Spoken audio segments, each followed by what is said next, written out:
Amiguinhos, vamos agora estudar vetores, tá? Lembrando, tá, que essa é a primeira aula. Essa aula vai estar acoplada, tá, ao conjunto de aulas de cinemática vetorial, tá? Então a gente agora vai dar noção de vetor para você poder usar esse conhecimento de vetor na nossa aula de cinemática vetorial, tá? Claro que depois do canal inaugurado nós vamos gravar mais vídeos mais aprofundados a respeito de todos os assuntos, tá? Por enquanto é só para que vocês realmente tenham um conhecimento amplo e vasto de tudo aquilo que nós vamos colocar no nosso canal, tá? Então se liga aqui. Primeiro, um detalhezinho básico.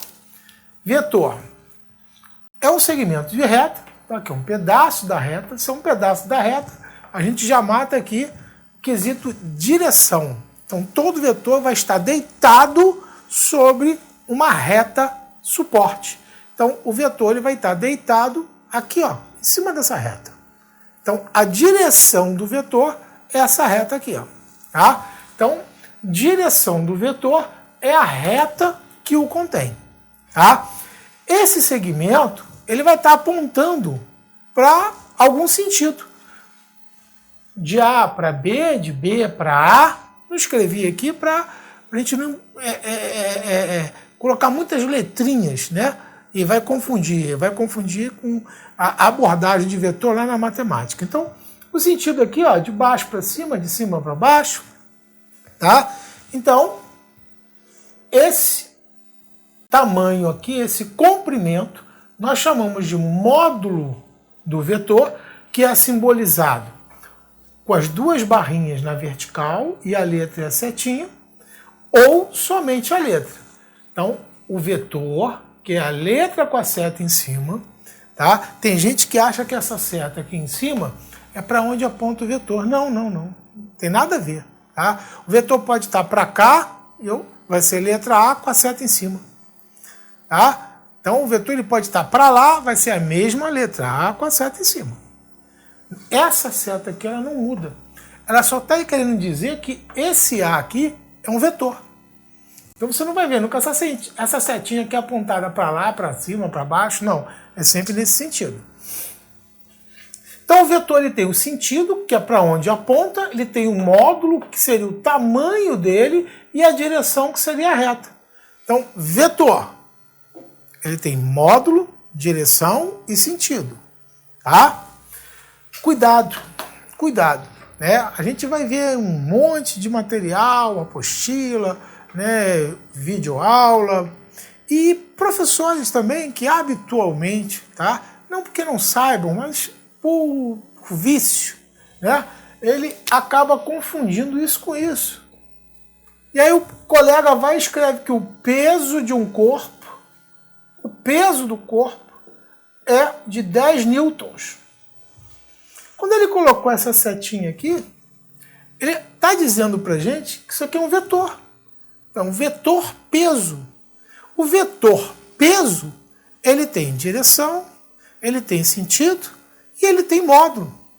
Então, eu não posso dizer que um vetor é igual a um módulo, a sua intensidade. Eu não posso dizer isso, tá? Então, muito cuidado.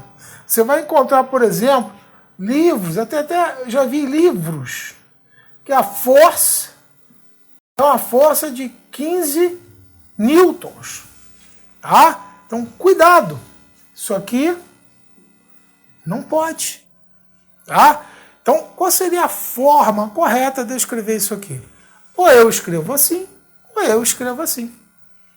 Ou eu escrevo que o peso é 10 newtons, ou eu escrevo que a força 15 newtons. Tá? Então, muito cuidado com isso. É feio a gente encontrar uma situação como essa. E, claro, hoje a gente tem o Exame Nacional de Ensino Médio, que é o Enem, que é tudo múltipla escolha. Mas antigamente, quando a gente tinha provas discursivas, isso aqui tirava ponto na prova de física. Tá? Se você escrevesse com vetor igual a um número, o professor de física da banca, ele ia tirar ponto de você. Tá? Então, na matemática, o módulo ele pode ser associado ao tamanho do vetor. Para nós, na física, o módulo vai representar a intensidade da grandeza física.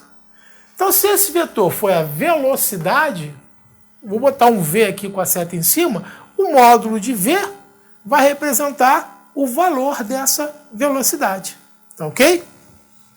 Bom, eu agora vou chamar a atenção de vocês aqui de duas situações, vetor soma e vetor diferença.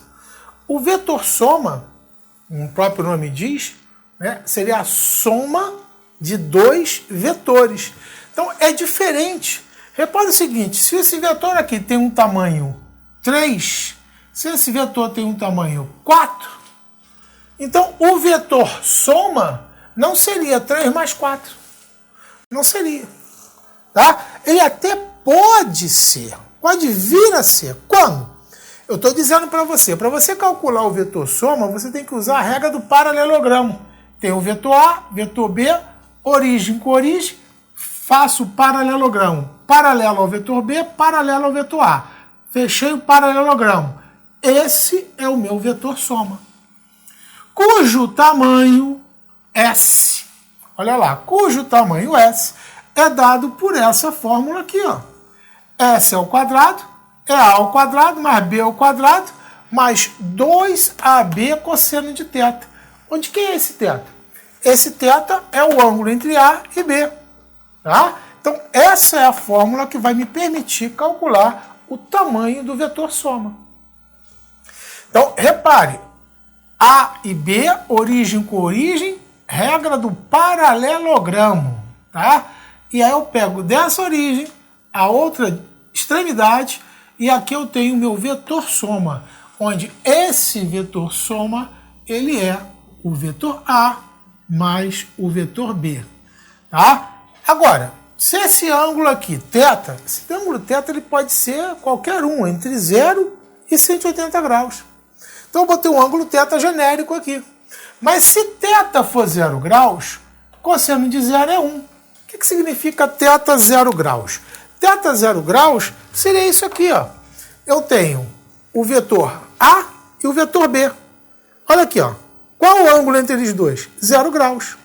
Qual o ângulo entre eles dois? 90 graus. Qual o ângulo entre eles dois? 180 graus. Então, 180, 90, 0 graus. Então, quando eu tiver o ângulo de 0 graus, o meu vetor soma, olha lá, cosseno de 0 é 1. Então, vai ficar 2AB. A2 mais B2 mais 2AB, isso aqui vai dar um produto notável. E nós vamos chegar que S2 é igual a A2, ou melhor, A mais B ao quadrado. Extraindo a raiz quadrada vai dar A mais B. Então, no caso de 0 graus, né, o nosso vetor soma ele vai se resumir a A mais B. A mais B. Aí vai ser 3 mais 4 igual a 7. Mas só no caso de 0 graus. Tá? Então, o nosso vetor diferença, já não uso a regra do paralelogramo. Eu vou fechar o polígono. O vetor diferença, ele pode ser A menos B ou B menos A. Mas nesse caso aqui, ó, olha aqui, ele aponta para onde? Para o A. Então, o vetor diferença aponta para quem vem primeiro na conta. Quem é que vem primeiro na conta, né? O A? Então, ele vai apontar para o A. Se fosse B menos A, ele ia apontar para o B. E a formulinha, vocês podem comparar, só diferencia aqui no sinal. Ó. Aqui é mais, aqui é menos. Então, aqui eu estou calculando o módulo do vetor diferença. Formulinha para o cálculo do módulo do vetor diferença e formulinha para o cálculo do módulo do vetor soma. Tá ok? Então, nós vamos aprender, nós vamos fazer exercícios sobre isso, tá? Sobre como trabalhar com vetor soma, vetor diferença, e vamos também, falta ainda falar sobre componentes de um vetor. Tá? Até o próximo vídeo.